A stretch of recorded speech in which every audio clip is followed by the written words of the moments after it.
আমরা সবসময় চেয়েছি বৈধ ভোটার তালিকা। বৈধ মানে যেখানে প্রত্যেক একটাও অবৈধ লোক থাকবে না, আবার একজন বৈধ তালিকার বাইরে যাবেন না।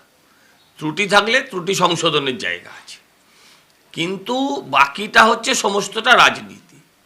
আপনারা নিজেরাই দেখিয়েছেন সীমান্তবর্তী অঞ্চল দিয়ে কিভাবে এপার থেকে ওপারে লোকে চলে যাচ্ছে।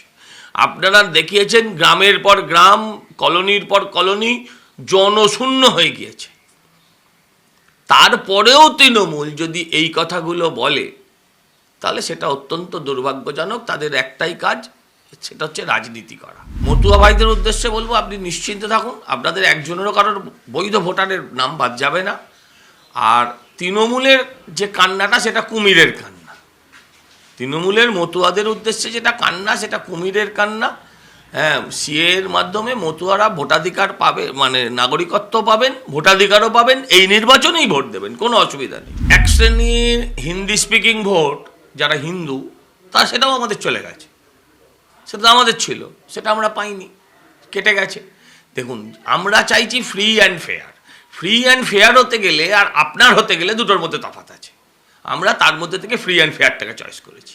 আমরা চাই ভোট হোক নির্বিঘ্নে, অবাধ, যেটা শুধু টিভির ক্যামেরার জন্য না, ভয়মুক্ত হোক। ভয়টা তো ক্যামেরায় ধরা পড়ে না অনেক সময়। এখানে তো এখন আর শুধু কমিশনের ভূমিকা নেই, পুরোটাই হচ্ছে কোর্টের এবং জাজেদের নিজস্ব তত্ত্বাবধানে। তো দায়ভার শুধু কমিশনের নয়, আমি কমিশনের মুখপাত্র নয়, কিন্তু যেটা পড়ছি, যেটা বুঝছি, তাতে যেটা বুঝতে পারছি যে একা কমিশন কিছুই করতে পারবে না। পুরোটার একটা বিরাট অংশ সেটা পুরো দায়িত্ব নিয়ে আছেন যারা বিচার বিভাগ। 2800 পদের জন্য 8 লাখ মানুষ অ্যাপ্লাই করেছে, আর ভাতার লাইনে 50 লাখ মানুষ। বহু মানুষ, এই 8 লাখও আমার ধারণা তারা ভাতার লাইনে ছিলেন। আমি বলছি এটাই হচ্ছে আজকের পশ্চিমবঙ্গের বর্তমান অবস্থা। আমরা বলছি এদেরকে তাড়ান, প্রতি বছর নিয়ম করে টেট হবে, এসএসসি হবে, প্রতি বছর শিক্ষক নিয়োগ হবে।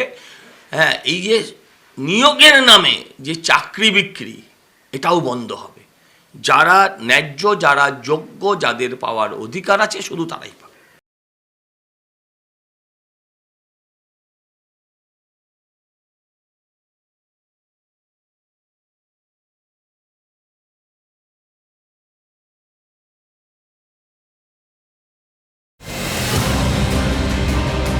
কে বলেছে সিপিআইএম শেষ, ফিকে হয়েছে লাল?